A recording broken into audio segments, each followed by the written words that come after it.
Hey guys, how we doing? This is the Average Dan Show, and it's Foster the People podcast. Today, Jonas and I, we're going to get in a little bit of a conversation about some real estate and try to give you guys some tips for you first-time home buyers out there. Because a lot of you out there think, oh, you're going to need all this money to buy freaking property. And let me tell you, you got to slow down. Just slow down, okay? Because ultimately, we've got deals out there where you get in for almost no money down whatsoever. All right, so Jonas, after last week, you had brought up a couple questions. Let's hit me up on that again. Well, as we know, my thing is all about mass empowerment, empowering people so that they are no longer dependent on the corrupt systems that we live under. And one of the things that you mentioned last week, which I was not expecting, was the whole concept of being able to buy a house. Like, get yourself a 620 credit score, and there's a way for you to get a house starting at 0%. Yep. And then we talked about building legacy and the structures that you need to put in place in order to build that legacy. And I just wanted to start off this particular episode by asking you if you could probably walk somebody like me, 51 years old, and I've still never bought a house. Okay. I've paid mortgages, but we're not my house. That was a bad deal. Just right now, if I wanted to go try and buy a house over this summer, what would be the process that I would need to take in order to be able to be living in a house at the end of the summer? Well, I'm glad you brought that up. And there's so many people out there that got the same feeling. They're like, wow, man, my rent keeps going up every single year. I can't really save no money. You know, I would just love to have my own place and build an asset. And I tell people, you can do it. Everybody can do it. The thing about it is there's a couple of things that you have to learn about. And the first thing is you have to have a minimum of a 620 credit score. And people go, well, how do I get my credit? Well, there's a couple ways. You can go up online to Experian, TransUnion, or Equifax. And by law, they have to give you a free credit report every single year. And that will tell you exactly who you owe money to, where you built up credit at, where you've ruined credit at. And that basically gives you a history of what you have. Now, let's say you come back, you get your credit report, and it's like, ooh, it's a 460. People, I've seen them. I've seen 300s. I've seen people 900. The thing about it is when you start getting into that plateau of 620, now banks are going to start saying, okay, at least he's got a decent credit score. You start getting to 640, 660, 700. Now you're going to start getting better interest rates. What happens is the average person has a few hiccups in life where they fell behind. Hey, I've had my cars repoed. I've been kicked out of places. I had my wife actually never paid for 8 years on a mortgage. And we still were able to sell that house, and it didn't go against her credit. And that's a true story. $132,000 she made in 8 years for renting the property out and still not going into foreclosure, not getting it on her credit, and making money at the end of the year. So basically what I'm leading up to is first step one should be is understanding your credit score. Mm-hmm. Okay, once you get your credit score, you need to sit down and determine which ones are going to hurt you the most. If it's medical, that's not going to hurt you. If you got government notes, if you got foreclosures, you got to let that sit for 2, 3, sometimes depending on the lender, 7 years. All right? But depending on what city you live in, a lot of these cities, St. Petersburg, there's one here in freaking Clearwater, they have programs that come out like every quarter that will actually assist you in becoming a first-time home buyer. And as long as you go through their like 2-3 hour course and, talk to them, maybe fill out some paperwork and stuff and give them the basics, they will assist you on the funding of actually getting extra money for that actual financing of that deal. Now, what I have done in the past is I was able to go to a landlord like myself and go, hey, I noticed your place is for rent. Have you ever considered selling that property? Oh, the most question, no. Every once in a while, there might be a yes. Right. Okay? Those are the people that you want to work with. Because ultimately, I can work a deal with them where I can say, hey, look, let me rent to you because I'm not really sure if I want to buy this yet. But what I'll do for you, if the rent is $1,900, if you'll allow me to rent your property for 12 months, and I'll pay you $2,000 a month. You put that extra $100 into an account, an escrow account, or you could even do it yourself. But every single month, you put that into an escrow account, and now you're built up money. Now $1,200, 2 years, $2,400. That money can be used as your down payment, can be used for your taxes, your closing costs. A lot of times now, you could get private mortgage investors.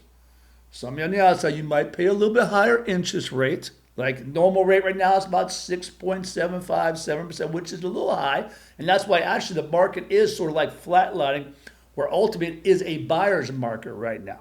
And what I mean by that, there's people that bought in on 21. Let's just say they bought a house for $400,000, so within the peak of it.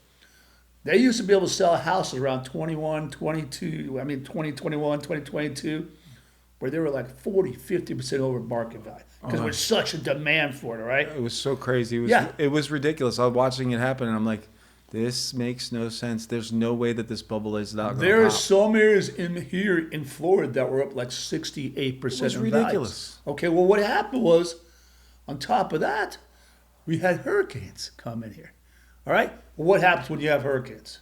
You got flooding, you got shore, you got insurance claims. Insurance claims go up. Well, in the meantime, in the last 2-3 years, our rates have gone up from like 4.5% up to 6.79%. So it's sort of this cluster F for the average freaking buyer. Right. No, I'm not going to buy. Right. And what happens is now there is not a demand for properties. Right. So when you're wanting to sell your properties start going down. Well, yeah, they're saying there's 500,000 more sellers than buyers right now in Florida. And true thing about it, if you look at some reports online that I have just recently saw, I saw this show for the 25 worst places to buy. The top 3 were Tampa, St. Petersburg, and Land O'Lakes. Now, I don't know if that's true or not, but they were mainly focused around areas that were around water, where there was flood, where you had higher insurance, higher taxes. The bottom line is first-time home buyers. Right. You're not going to be on the water. All you need is something that you know that if you buy into this property, it's going to be very equivalent to what you were paying in rent. Right. In other words, the average rent out there for a 2-3 bedroom is like what, $1,800, $1,900? Right. Okay, so if you do some basic math and try to find a house for about $325, $350, more than likely at 6-7%, you will be down at that pricing. Now, the one thing is people freak out, I got to pay taxes and insurance. Yeah, that's it. Once again, you have to buy the property at the right value. It comes down to negotiating the deal. And that's where a lot of people get screwed at. But like I said, step 1 is to get your credit report. All right, and look at that credit report. And that's where I come into play. You could actually hire a company to get your credit report, pay that money. I say, no, don't do that. Get that credit report. And sometimes, like, I have a credit report. They fucked up. I've got 4 different credit reports, in a sense. I got like 2 with Equifax for some damn reason. All right, and if you try dealing with them to get it consolidated, it's like pulling teeth. So I just said, screw it. But like I said, you'll have one credit score, like let's just say Equifax might say 720, TransUnion might say 640, the other one, the Experian might say 680. What they do is they will take those 3 and average it out. So that will be your credit score. All right, but on that credit report, what you're ultimately do is you're going to find out which one are the most detrimental to your account, okay, or to your credit score. And what I mean by that, medical bullshit, so that school-related or foreclosure or repossession, those are things you do. But some of these deals right there, they've been on your credit report now for at least 2 years, right? I call them up and go, hey, look, I'm sorry to tell you this, man, but we decided we're going to go bankrupt. My attorney has advised me to connect with you guys to see if we can maybe negotiate something down, or else you're going to have to eat the whole freaking note. And I've been able to negotiate creditors, the older it is, down to only paying 10, 20%. Because every single year when it goes to a collection agency, they're willing to sell because that next collection agency wants to be the one that gets that money. Right. And they usually start getting 30, 40% of the note. By the time it's the 3rd year, they usually just write the shit off, so it doesn't even matter to the original guarantee. So now they've got negotiating skills left and right. So what you got to do, people, is you got to make sure that if you come across a deal and negotiate, it has to be sent to you in writing before you give them any type of payment. Never, ever, ever pay somebody until you see it in writing, because there's scam artists out there that will take your card and tell you, oh yeah, it's only freaking $500, but you never got it in writing. And they'll go, no, screw you, you were just making a deposit on that money. You were just trying to pay a little bit off. So you have to make sure you get it down. So your goal is, once you get it down, now you have to start building the credit back up. All right? First one is getting the debt off there for 30 days. All right? The next thing is going to be, there's a couple ways that people don't know about this. If you have any family members or somebody you know that's really good in credit, has really good credit score, and if they'll trust you, you tell them, hey, can you help me out, man?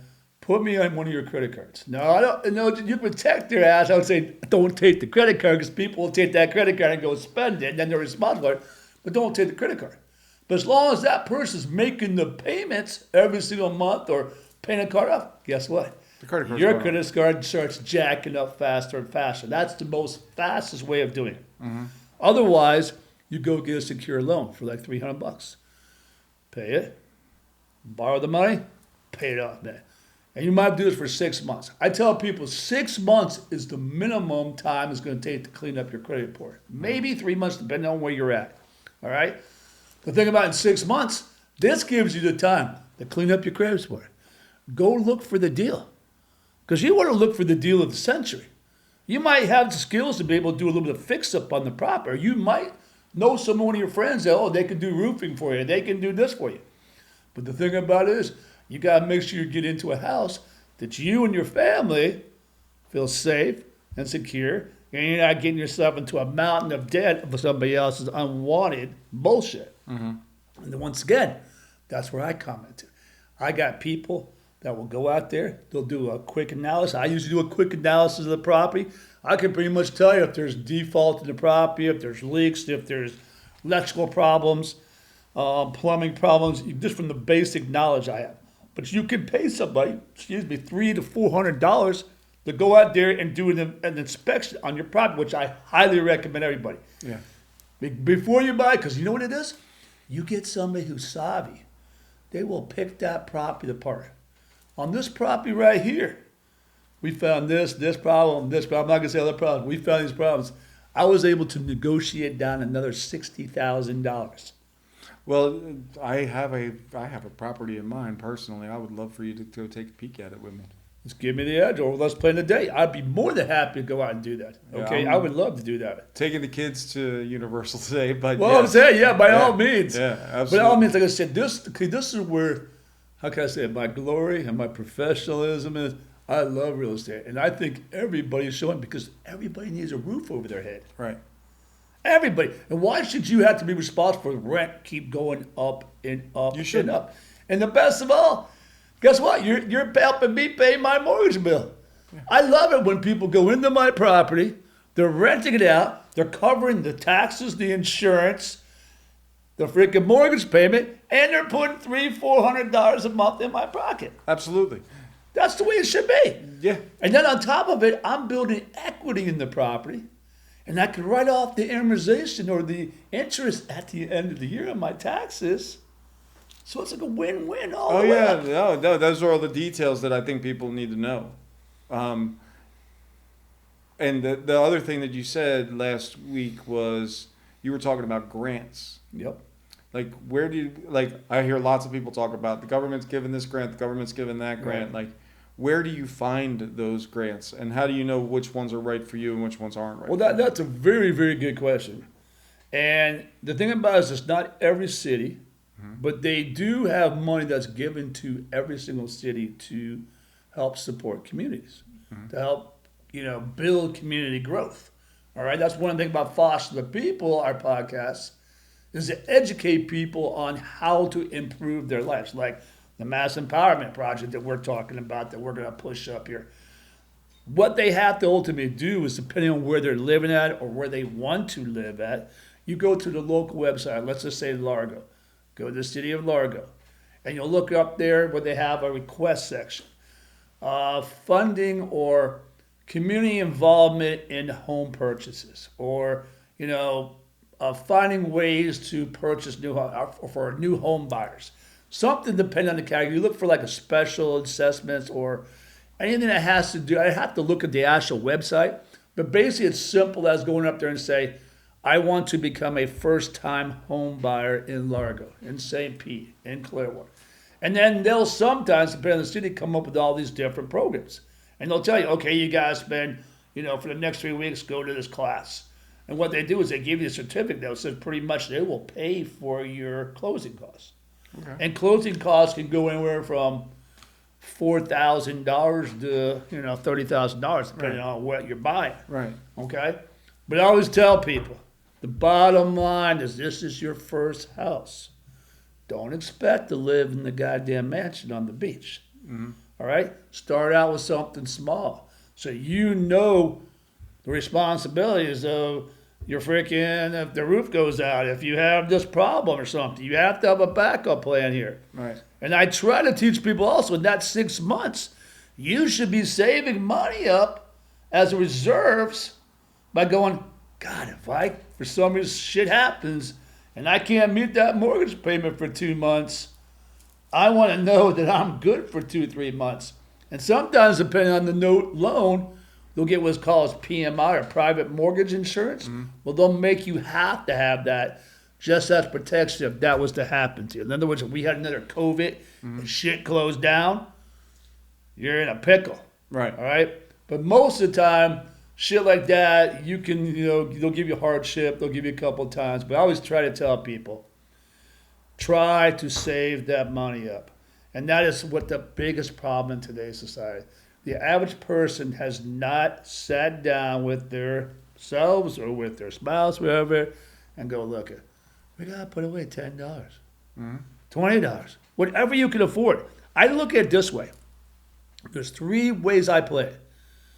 Okay? 10% should automatically, every single freaking dollar you make, 10%, like they say, tidings, should go to your tidings. Right. It should go to my personal tidings, regardless. If I make $100, $10, $1,000, $100, that should go in there. 20% goes to me having a good time. If I got $100, $20 for me to go out and do what I need to do. 70% should go to your bills, to your overhead, your mortgage, your utilities. 70%? 70%.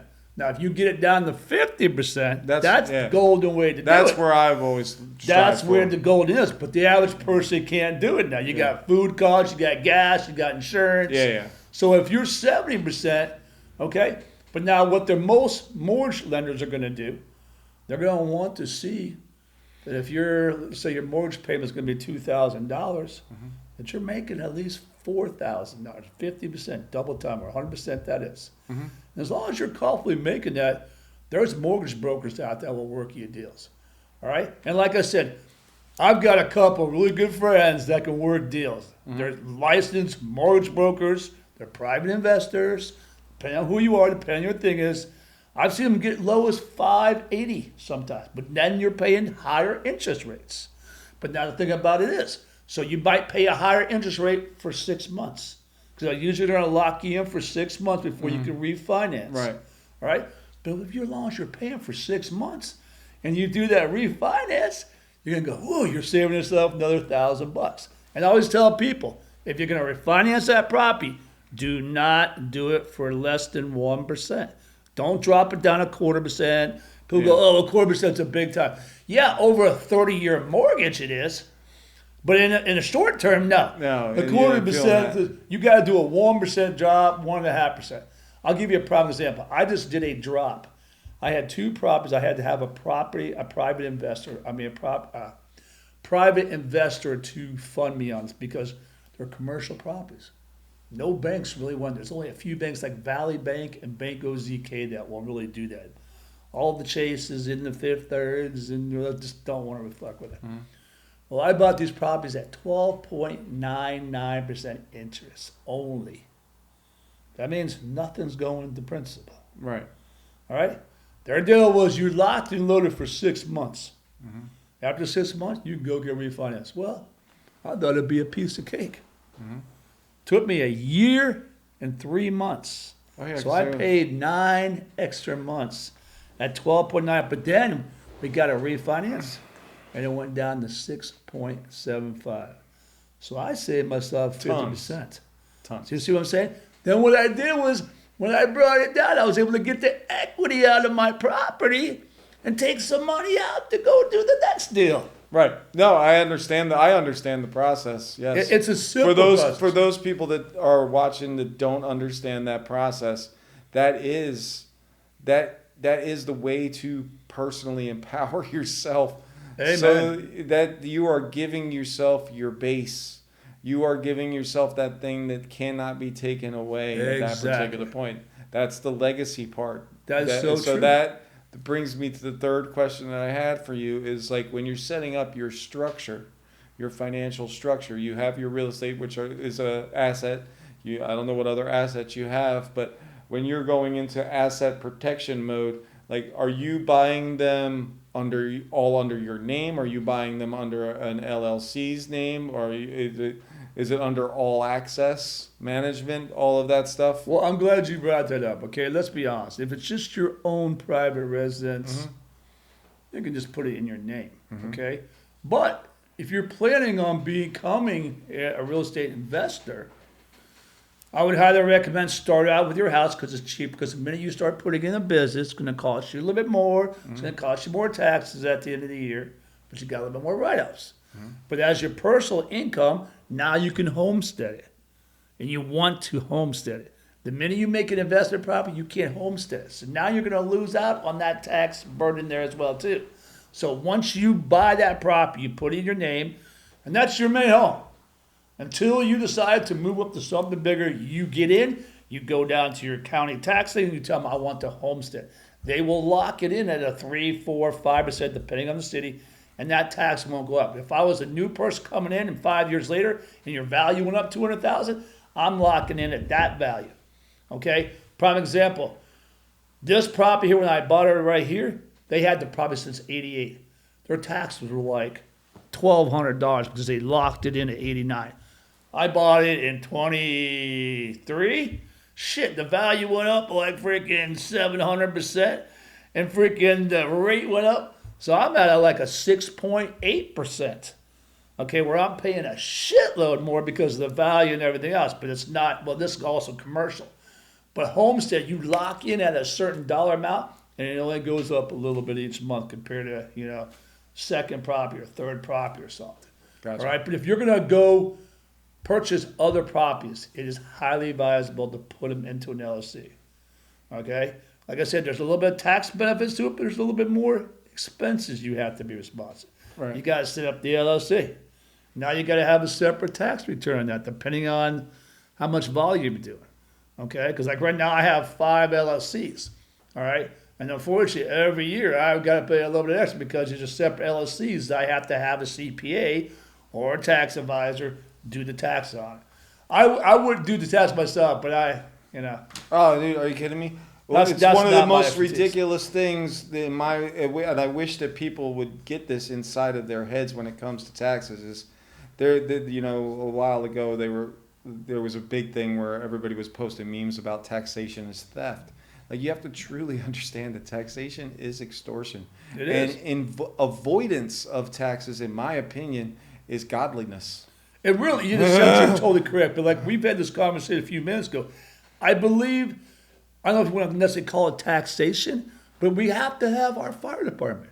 We have to have money for roads to be improved, and we have to have something for our police. Absolutely, there are millions of ways. We have to have stuff for school. There are millions of ways to pay for things like that without compensatory taxes. Exactly, I believe that wholeheartedly, 110%. Yes. But since we are still trapped in that system, it seems to me like you have a pretty good idea on how to protect yourself from the ravages of that system and actually use it to your advantage. If you're going to be in this system, you might as well use it to your advantage, because once you have the assets, right, that's not going anywhere.